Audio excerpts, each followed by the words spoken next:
It's not a great deal. I think one of the big problems with it is that it asks the middle class and the poor to pay for deficits that they had no hand in creating. 77% of all households are going to be paying more on this deal, an average of $1,635 a year. So that's the first point.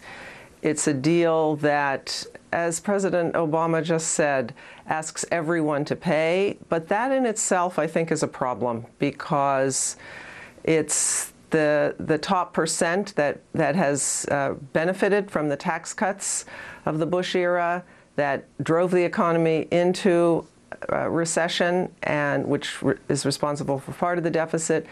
And of course, it's a small segment of the political class, really, that dragged us into war in Iraq and Afghanistan, and that's another big part of the deficit. So the cost is falling on the wrong group, in my opinion. I think that given that the president has already put these on the table, he's already indicated a willingness to go to the change CPI, meaning to change the way that inflation is calculated for benefits in the Social Security program, that I think it's likely that Social Security and Medicare will be back on the table. And it's unfortunate because the Democrats negotiated quite a good deal with the sequester deal because they're off the table.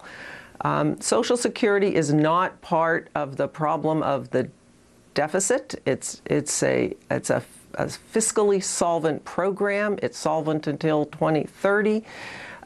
We shouldn't be talking about Social Security at all. Medicare, of course, is another story. But on the other hand, maybe we should be waiting to see what happens with the healthcare program and how that plays out in terms of costs before we make dramatic changes to a program that people are, by and large, very satisfied with.